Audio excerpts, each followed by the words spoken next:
Le verdict est tombé. Nicolas Sarkozy a été condamné en appel à 3 ans de prison, dont 1 an ferme, dans l'affaire des écoutes. Ce jeudi 18 mai 2023 qu'il a réagi à sa condamnation, dans un entretien accordé au Figaro. Un nouveau rebondissement, mais peut-être pas la fin de l'affaire Bismuth. Ce mercredi 17 mai 2023, la Cour d'appel de Paris a condamné en appel Nicolas Sarkozy à 3 ans de prison, dont 1 ferme. Une affaire qui remonte à la fin de l'année 2013. À l'époque, des juges d'instruction sont chargés de l'enquête sur les soupçons de corruption libyenne. Pour mener leur travail à bien, ils décident de brancher les 2 lignes de Nicolas Sarkozy.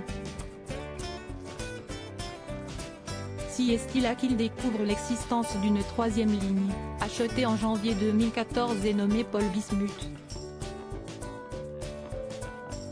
La justice soupçonnait alors un possible pacte de corruption avec Gilbert Azibert, avocat général à la Cour de cassation. Une suspicion née de l'écoute d'une ligne téléphonique officieuse entre Nicolas Sarkozy et l'avocat Thierry Herzog.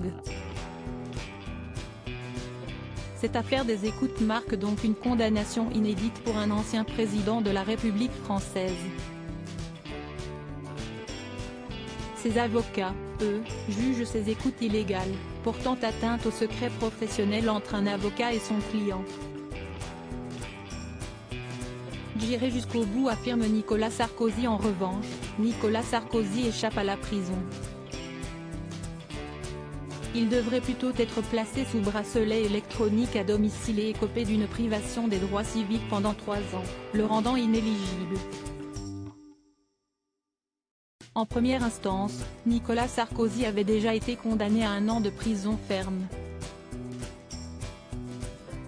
Suite à cette nouvelle condamnation, son avocate avait déjà fait savoir qu'il pourrait former un pourvoi en cassation.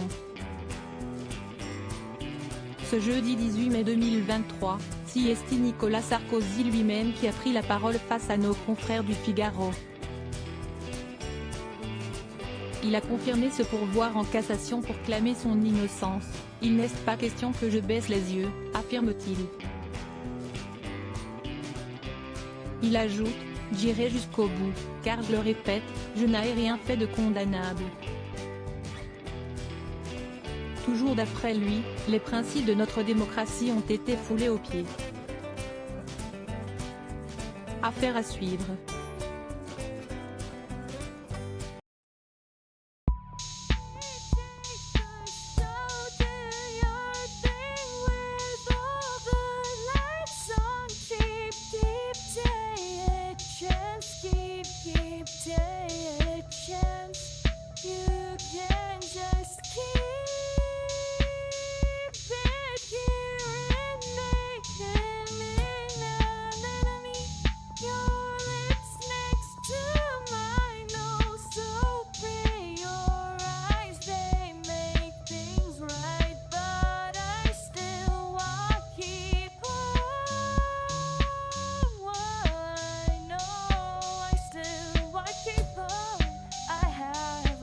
Keep it apart.